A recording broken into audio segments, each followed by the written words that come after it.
My name is Emily Parker. I'm 32, and my family has always seen me as the quiet one, the fixer who never makes a scene.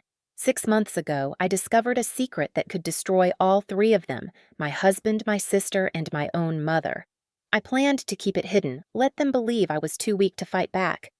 Until my birthday dinner. That night, in one of Manhattan's most elegant restaurants, my sister stood, placed a hand on her stomach, and made an announcement meant to shatter me. I just smiled because I already knew how this story would end. Before I tell you, let me know where you're watching from and hit like and subscribe. It was snowing that night, the kind of light, almost delicate snowfall that looks like it belongs in a holiday postcard. Through the tall windows of the Whitestone Terrace, the streets of Manhattan glowed under the amber haze of street lamps, snowflakes spinning lazily in the light. Inside, the air was warm, thick, with the scent of rosemary roasted lamb and buttered rolls. Somewhere, a pianist was coaxing out a slow, jazzy version of Have Yourself a Merry Little Christmas. My birthday, my 32nd birthday. I sat at the center table, the one dressed in ivory linen and flanked by gleaming silverware polished to a mirror shine. The candlelight flickered over crystal wine glasses, catching the deep garnet red of my Pinot Noir. I traced the stem with my fingers, a habit I'd picked up when I needed to focus, or more accurately when I needed to hide the way my hands shook. Across from me sat my husband Mark, in his perfectly tailored charcoal suit, the silk of his tie catching the low light. He looked like a man in control. Next to him, my sister Lauren in a pale blush dress that clung to her like it had been sewn onto her body, her chestnut hair in loose curls makeup just enough to look effortless. The pianist's melody swelled just a little as Lauren rose from her chair. The chatter around the restaurant softened like the room itself sensed something about to happen. She placed one manicured hand nails painted in a demure nude over her stomach. Mark's hand found her shoulder in an almost choreographed gesture. I have an announcement, Lauren said, her voice sweet enough to stick to your teeth. Mark and we're having a baby. The words seemed to hang in the air, suspended almost beautiful in their cruelty. For a moment, nobody moved. The piano went silent. Somewhere a fork clinked against a plate. I watched Mark's thumb press gently into the curve of Lauren's shoulder, a picture of smug solidarity. Lauren's eyes found mine. She smiled, no smirked, and added, "We're a family now." It was meant to be a dagger, to make me crumble cry, maybe throw a glass of wine in someone's face. That's who I was supposed to be. The emotional one. The fragile one. Mark looked at me with that perfected expression of fake pity, the one that said, "I'm so sorry you're too weak to handle this." The whole room seemed to hold its breath waiting for my explosion. But it didn't come. Instead, I lifted my glass, took a slow sip of my wine, and let the silence stretch until it grew uncomfortable for everyone except me. I set the glass down, let a small, almost amused smile curl at the corner of my mouth. They thought this was their play. They had no idea I'd written the script. Growing up, I'd been the responsible one. Lauren was the golden child, the one who could do no wrong. When she wanted the $1,000 princess dress for prom, my parents cashed in a savings bond without hesitation. When I needed help buying a textbook for an honors college course, I got a lecture on learning the value of a part-time job. I was the fixer, the steady one, and because of that, I was taken for granted. They mistook my stability for a lack of passion, my quietness for weakness. That was their first mistake. The second mistake came 6 weeks before that dinner. It was a Tuesday afternoon, the kind where the winter sky outside my apartment window looked more like wet concrete than clouds. I'd come home early from a freelance project craving soup, something warm to fight the chill in my bones. I reached for the family iPad to look up a recipe and saw an email notification that slid across the screen like a slow-moving knife. From Lauren Bennett to Mark Parker. Subject: our plan. My thumb hovered over it. I knew I shouldn't look. It felt like standing on the edge of a cliff wind pulling at my coat, but I tapped it open anyway. The words hit like a fist to the sternum. The affair laid out in nauseating detail. Places, dates, Lauren's breezy jokes about me being too distracted to notice, and then the last paragraph, the one that made my skin turn cold and my stomach churn. They planned to announce the pregnancy at my birthday dinner. The public humiliation would force me into a quick, quiet divorce so they could take everything. She'll be too broken to fight back, Lauren had typed. She never fights back. The iPad slipped from my hands, hitting the tile floor with a sharp crack that seemed to echo the cracking in my chest. I stumbled into the bathroom and locked the door, pressing my back against it as if I could hold the whole world out. My eyes stayed dry. I didn't scream. I just opened my mouth and let out a silent, ragged gasp as the life I thought I had evaporated. That was the only moment of weakness I allowed myself. One silent scream. Then the grief hardened into something else, something colder, sharper. Rage. I picked up my phone and called Jessica Miller, my best friend since college, a woman who could smell trouble before it even turned the corner. "Jess?" I said, my voice steady in a way that surprised even me. "It's happened." "What? No, Emily, where are you?" Her voice sharpened instantly the way it always did when she sensed I was hurt. "At home," I said. But I'm not going to cry. I'm going to burn it all down. Even then, I didn't know just how far the roots of this betrayal went. I only knew this they thought I would take it, that I'd bow out quietly broken. That was the last thing I planned to do.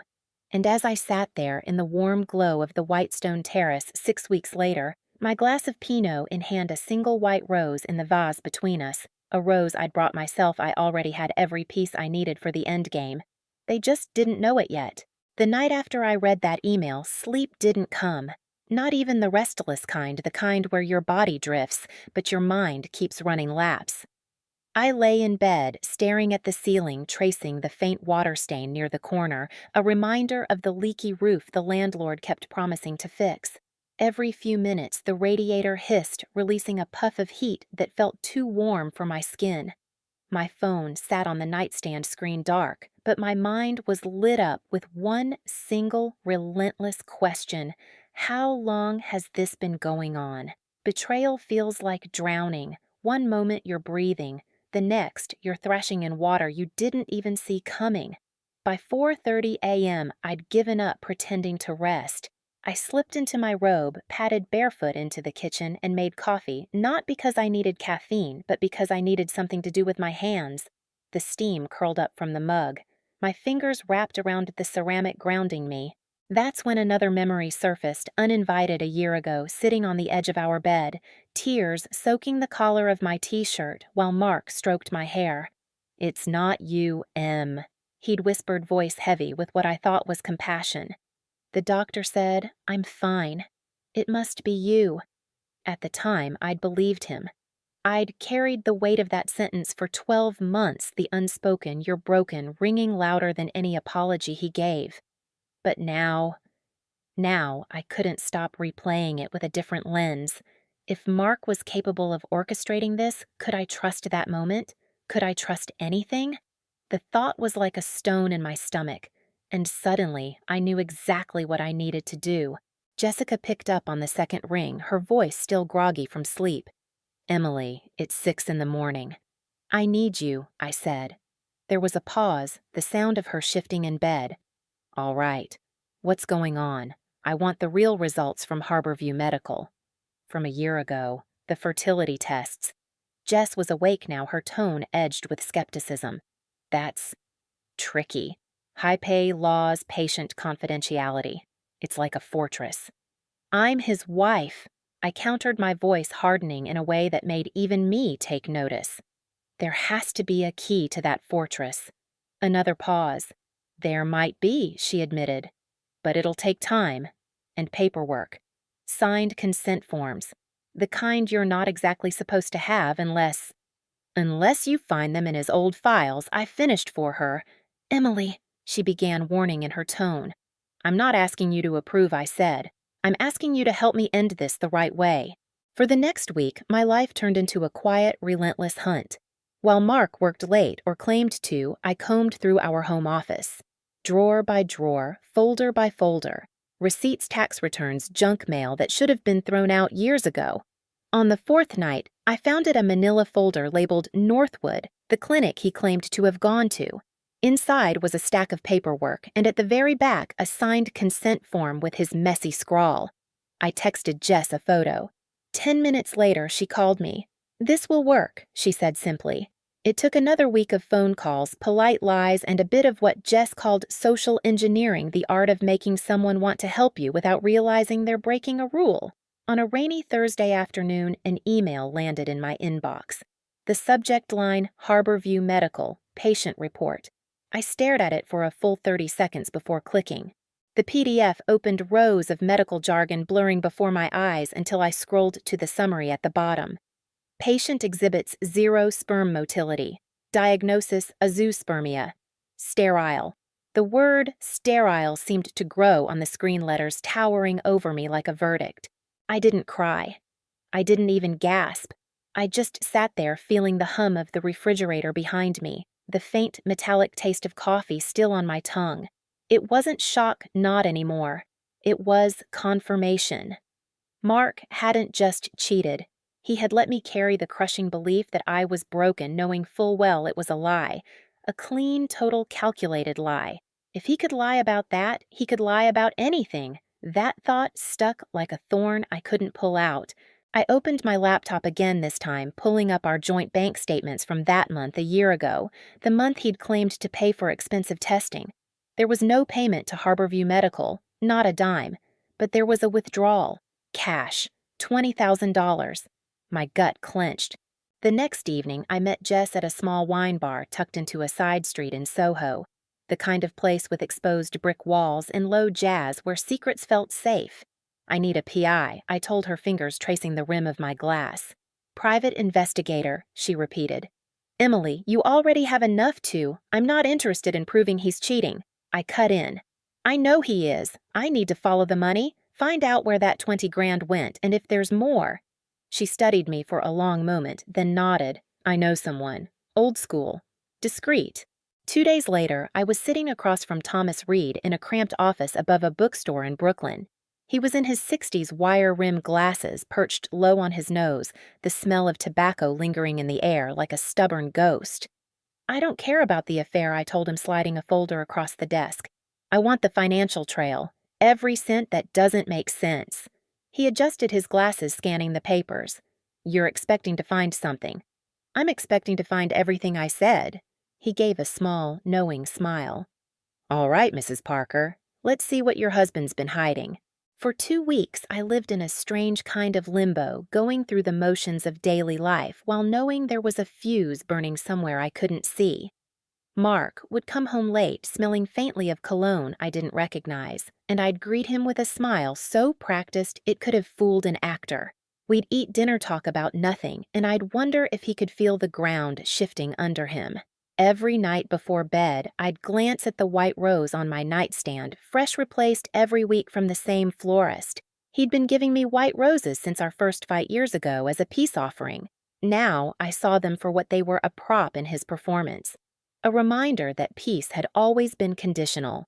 The call came on a Monday morning. "I've got it," Thomas said. "I've got it," Thomas said.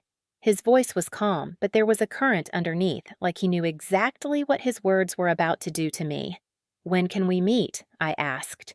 There was a pause, papers shuffling on his end of the line. "Today. My office. Bring a pen." The December sky was a dull pewter when I climbed the narrow stairs to his office above the bookstore. The air smelled faintly of old paper and dust, the kind of place where secrets didn't feel out of place, where truth seemed to cling to the walls whether you wanted it or not. Thomas sat behind his desk, a thick folder resting in front of him. He didn't smile. "This," he said, sliding it toward me, "is the financial trail you asked for." I opened it, the sound of the paper crackling loud in the quiet room. The first pages were simple bank transfers, monthly statements. Then came the patterns. "Those," Thomas said, tapping a column of numbers, "are regular payments to an account in your sister's name. Rent, car payments, designer handbags, restaurants." My throat tightened. I forced my voice to stay level. "How regular?" "Every month for the past year and a half." I turned the page. My eyes caught on a single number, $200 on dollars. The note beside it read, "Corporate account transfer. Title company." That's a down payment, Thomas said. On a property in Montauk. Beach house. Except, he paused, his gaze steady. It's not in his name. It's in your mother's. The words didn't land all at once. They fell in pieces, sharp edges cutting as they hit. My mother. I thought back to every conversation we'd had in the past year. The way she'd avoided talking about money. The way she'd defended Lauren, dismissing my concerns as jealousy. Why I whispered more to myself than to Thomas. He leaned back, folding his hands. I can't tell you their motives, but I can tell you this isn't just an affair, it's a conspiracy. The word hung in the air. Heavy. Final. That night, I drove out to Portsmouth, the town where we'd grown up, the coastal air sharp with winter salt. My mother's house looked the same pale blue siding, the porch light casting a warm halo in the early dark. She opened the door, surprise flickering across her face before she masked it. Emily, I wasn't expecting I know about the house, I said. Her eyes darted away. I don't know what you're talking about. I stepped inside, letting the door swing shut behind me. The smell of cinnamon and cloves wrapped around us. The Montauk property. 200,000. From Mark's company account. In your name. Her mouth tightened. Emily, you don't understand. Oh, I understand perfectly. My voice was cold controlled. You chose them over me. She flinched, but she didn't deny it, and that more than anything told me everything I needed to know. Driving back to the city, the snow was heavier, the wipers working in steady, rhythmic arcs. My mind was a tangle of images. Lauren's smirk, Mark's rehearsed pity, my mother's eyes refusing to meet mine. I gripped the steering wheel tighter, the leather warm under my palms from the car's heater. Somewhere deep down, the hurt had burned itself into something else. Not just revenge, precision. The next morning, I found myself in a florist's shop on West 72nd, the air humid with the scent of roses and lilies. A young woman behind the counter smiled at me. Special occasion, she asked. I looked down at the row of white roses in the cooler, perfect, unblemished blooms. Mark's flower of choice for apologies, for manipulation, for control. Yes, I said, meeting her eyes. Very special. I bought one. Just one. In the weeks that followed, I kept my movements careful, deliberate. To Mark, nothing had changed. We went to dinner. We attended a holiday party at one of his colleagues' lofts. I smiled in photos, let him rest his hand on the small of my back. Inside, I was building something, a quiet architecture of truth and timing. Jess knew pieces of it enough to help me without asking too many questions. Thomas had provided the documentation. All that remained was delivery. 2 days before my birthday, I stood in front of my closet, the light from the window spilling across the floorboards. I chose a dress I'd never worn in front of Mark, deep emerald satin that clung to my waist, the color making my eyes look sharper in the mirror. I laid it out on the bed next to the black envelope that held 2 things: the Harborview medical report and Thomas's financial findings. My fingers brushed over the papers, and I thought about the weight they carried. Not just proof, but liberation. On the night of the dinner, I left the envelope in my bag right next to the single white rose. As I walked into the Whitestone Terrace, the smell of seared steak and fresh bread wrapped around me, the soft murmur of conversation blending with the pianist's warm chords. Guests rose to greet me. Friends, extended family, their smiles genuine, unaware of the quiet storm I'd brought with me. Mark was already seated, Lauren beside him, their chairs angled toward each other in a way that was almost intimate. My mother sat to Lauren's left, her pearls catching the candlelight. I kissed cheeks, accepted compliments on my dress, and took my place at the center of the table. The rose sat in my bag, its petals still cool from the florist's case. I caught Lauren watching me, a flicker of confusion in her eyes at my composure. She didn't know she was standing on a stage I'd built under lights I controlled, and soon the curtain would rise. The Whitestone Terrace was always beautiful, but that night it felt almost cinematic. The golden glow from crystal chandeliers, the crisp white of linen tablecloths, the clink of cutlery softened by the hum of conversation. The snow outside made everything sharper, as if the world beyond the glass was holding its breath, too. I could smell truffle oil drifting from the kitchen, the faint sweetness of champagne in the air. My fingers brushed the cool leather of my purse where the black envelope rested its edges, digging lightly into my palm. Inside, truth waited like a blade. Mark leaned toward me, his cologne sharp, a little heavier than usual. "Happy birthday, Em," he said, sliding a glass of wine toward me. I smiled. "Thank you." My voice was calm, my pulse steady, not because I wasn't nervous, but because I had rehearsed this moment in my head 100 times. Across the table, Lauren's eyes flicked to mine. She was glowing, cheeks flushed, lips painted a shade too bold for a family dinner. My mother sat between us, pearls perfectly aligned along her collarbone, hands folded neatly in her lap. Halfway through the main course, filet mignon for most, seared salmon for me, Lauren rose from her chair. The movement drew attention immediately. Even the pianist slowed his melody as if sensing the shift. She placed one hand over her stomach, a gesture so perfectly staged it could have been lifted from a magazine spread. Mark stood just enough to rest his hand on her shoulder, his thumb grazing the fabric of her dress. "I have an announcement," she said, her voice carrying easily over the table. "Mark and we're having a baby." A ripple went through the guests' gasps, murmurs, the scrape of a chair leg on the hardwood floor. Somewhere to my right, someone's fork clinked against their plate and stayed there motionless. Lauren's eyes found mine. She smiled. Nose smirked as if she had just won a prize she'd been chasing her whole life. "We're a family now," she added, her tone honeyed, but her words sharpened to cut.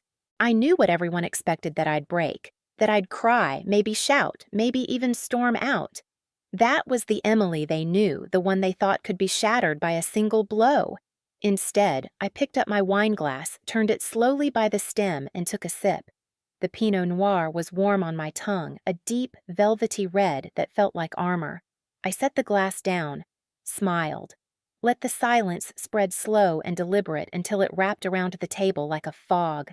People shifted in their seats. My mother's hand twitched toward her water glass but didn't pick it up. Lauren's smirk wavered, just slightly. "They thought this was their play," I said finally, my voice carrying across the table without effort. "But they don't know I wrote the script." A couple of guests glanced at each other, confused. Mark's jaw tightened, his hand still on Lauren's shoulder. I lifted my glass again.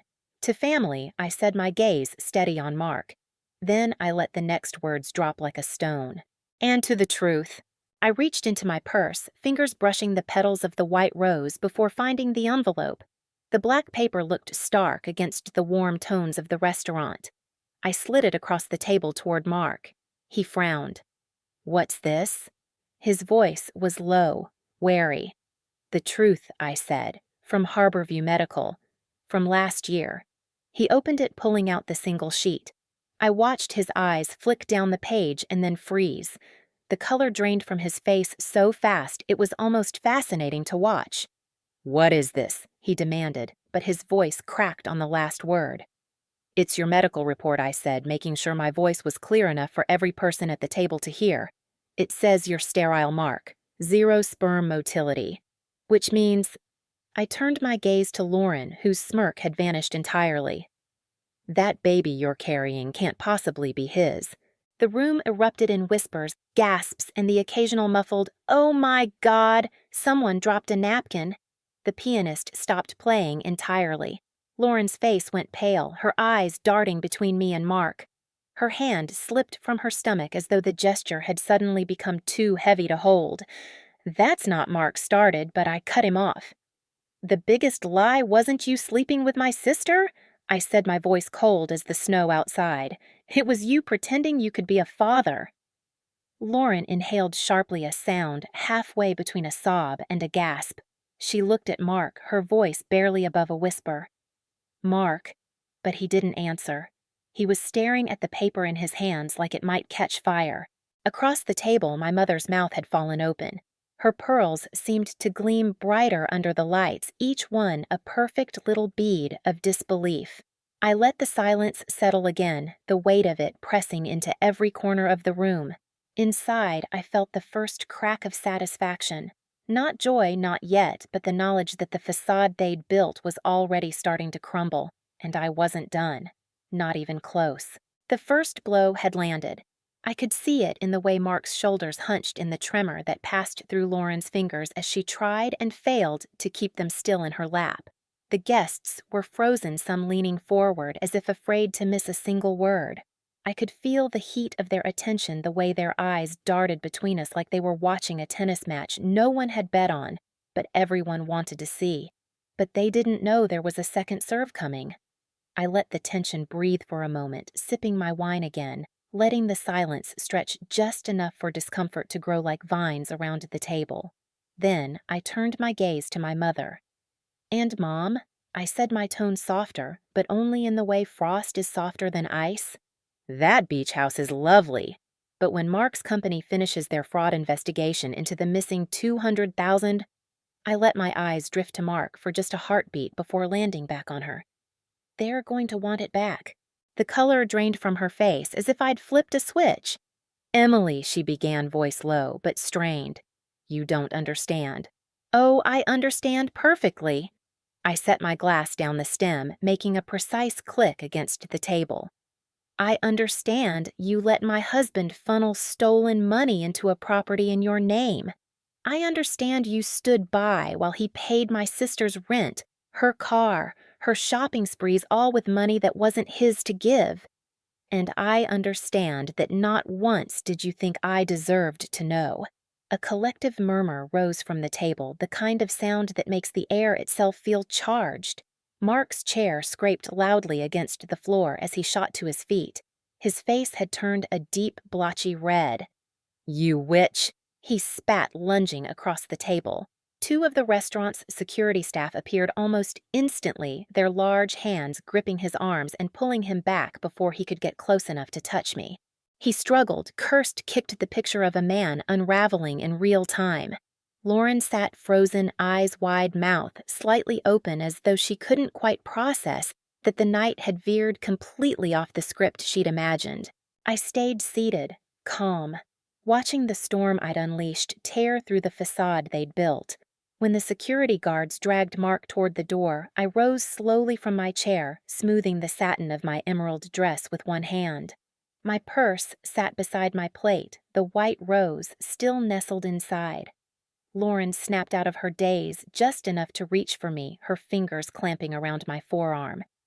"Emily, please." Her voice cracked, the desperation raw and unpolished. I looked down at her hand, then back into her eyes. There was fear there now, and something else, the dawning realization that this wasn't just about a broken marriage or a ruined dinner. This was about every bridge they'd burned and thought they'd never have to cross again. "I'd save your please," I said evenly, pulling my arm free. "And I'd call Ryan. He deserves to know he's going to be a dad." Her face crumpled, tears welling fast. My mother's hands covered her mouth, her eyes wet but unblinking, as if she couldn't quite decide whether to speak or stay silent. I slid the white rose from my purse and placed it gently on the table in front of Lauren. For years, it had been a token of truce, a prop in Mark's performance.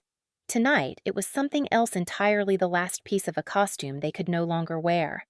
Without another word, I turned and walked toward the heavy oak doors. The sound of my heels on the polished wood floor was steady, almost musical against the low hum of whispers and the muffled shouts still coming from outside where Mark was being restrained. Jessica was already there, standing just inside the entrance, her expression a mix of pride and fierce protectiveness. She fell into step beside me as we pushed the doors open. The cold night air hit my skin like a baptism. We walked to her car in silence, the snow crunching softly under our feet. Behind us, the white stone terrace was still lit, its windows glowing like a stage I'd just stepped off for the final time.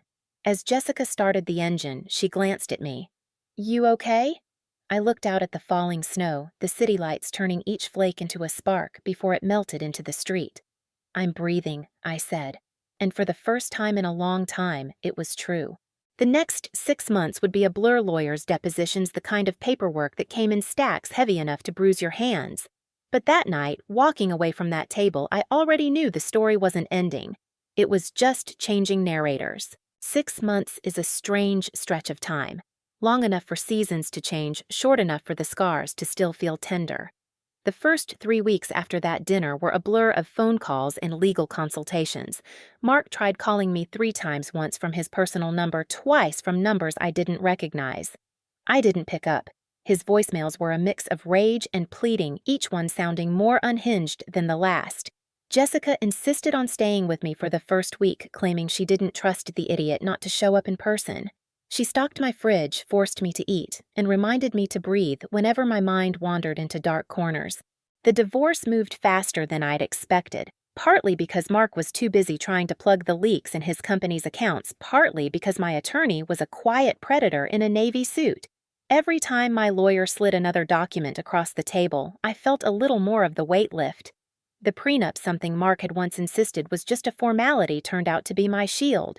Combined with the evidence from Thomas and the Harborview report, it left him with little to bargain with. By April, the settlement was finalized. I got more than I'd dared hope for: a clean split, no debts in my name, and a payout that would keep me comfortable while I figured out what came next. Mark's downfall didn't stop at the divorce. The corporate fraud investigation, which I hadn't even had to push, moved quickly once the company's board saw the paper trail. In May, I sat in my small kitchen in my new apartment, the afternoon sun pouring across the counter when my phone buzzed with a news alert. Former finance executive Mark Parker sentenced to 5 years for embezzlement. There was a grainy photo of him being led out of a courthouse in handcuffs. His hair looked thinner. His suit didn't fit quite right. I stared at the image for a long moment, waiting for something. Satisfaction, relief, even joy. But there was nothing, just a quiet understanding that his chapter in my life was closed. By June, I'd left Manhattan. I didn't want the city's noise or the constant reminder of where everything had fallen apart. Instead, I moved south to a modest apartment in Asheville, North Carolina, a place where the air smelled like pine and rain and the mountains stretched like open arms in the distance. The rent was reasonable. The balcony was small but overlooked a lake that shimmered gold at sunset. I found a pottery studio 3 blocks away, a space with wide windows and a floor dusted in clay powder. The first time I pressed my hands into the cool, wet clay, I felt something loosen in my chest. There was no pretense here, no scripts. Just the wheel spinning, the clay yielding under steady hands. Jessica visited once a month, pretending she was there for the hiking, but really to make sure I hadn't turned into a recluse. We'd sit on the balcony with mugs of tea, the lake stretching out in front of us, and talk about everything except Mark and Lauren. One morning in late July, I noticed the orchid. It had been a clearance rack rescue from a garden store back in March. Leaves battered, flowers long gone, the kind of plant most people pass over because they don't believe it can be saved. I'd placed it on the balcony, watered it when I remembered, talked to it sometimes when I was shaping clay at the wheel. That morning, there was a bud. Small, green, tightly furled, but alive. I stood there barefoot on the cool wood of the balcony and smiled. For a long time, I had thought I was the broken one. The one who couldn't grow. But maybe I had just been planted in the wrong garden. Sometimes people ask me if I miss any of it: the marriage, the family gatherings, the life I had before. The truth is complicated. I miss the version of myself who still believed in them. I miss the ease of thinking love was permanent just because you wanted it to be. But I don't miss them. What I have now is quieter, smaller, and infinitely more honest. Last week, I opened a small online shop for my pottery. Nothing big, just a few bowls, some mugs pieces that felt good in my hands, and I hoped would feel good in someone else's. Orders trickled in. One came from a name I recognized: a woman I'd met years ago at one of Mark's corporate events. She'd written a short note with her order: "I always knew you deserved better." I think I'll keep that note. Not as proof, but as a reminder. On the evening of my birthday this year, Jessica and I sat on the balcony with a bottle of wine, the good kind, the kind you don't drink just to get through dinner. The lake reflected the last light of the sun, and the orchid's new bloom was open, its white petals catching the pink of the sky. "Feels different this year," Jessica said, topping off my glass. "It is different," I replied, "because this year I chose who was at my table. Life doesn't always give you clean breaks. Sometimes endings bleed into beginnings, and you don't realize where one stopped and the other started until you look back. But if I've learned anything, it's this: you're not weak because you stayed. You're strong because you left. Have you ever had a moment that felt like an ending but turned out to be a new beginning? If you have, I hope you'll tell me. Because stories like that matter. They remind us that no matter how careful someone else's plan is, you can always write your own ending. By the time August rolled into September, the noise had quieted. Not just around me, inside me, too. The court dates were over. The paperwork was filed. Mark was in prison. My life was my own again. But there were still a few threads left hanging, questions that had followed me like faint echoes. What happened to Lauren, to my mother, to Ryan? Lauren tried calling once about 2 months after the dinner. I let it go to voicemail. Her voice was small, almost brittle. I just want to explain, she'd said. I know you hate me, but it wasn't. She stopped, then started again. I'm sorry. I'm so sorry. She never mentioned the baby. From mutual acquaintances, the kind who live for a little gossip over lattes, I learned that Ryan had found out, and that he hadn't taken it quietly. One particularly talkative source claimed there'd been shouting on their front lawn, the kind that makes neighbors close blinds but keep the windows cracked to listen. Ryan wasn't perfect, but he deserved the truth. And whether he stayed or left after hearing it, that was his choice, not mine to interfere with. My mother was trickier. We didn't speak for months, a silence so deep it felt like a canyon between us.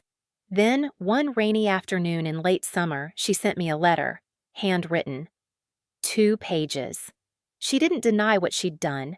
She didn't even try to justify it. She simply wrote, I thought I was protecting our family. I see now that I broke it instead. I don't expect you to forgive me, but I will always love you. I read it twice, folded it, put it in a drawer. Some wounds don't close just because someone says they're sorry. One crisp October morning, I carried my wheel-thrown mugs to the local farmer's market, setting them up on a wooden table between a honey vendor and a woman who sold hand-woven scarves. The air smelled like apples and cinnamon, and people drifted from booth to booth with cups of hot cider.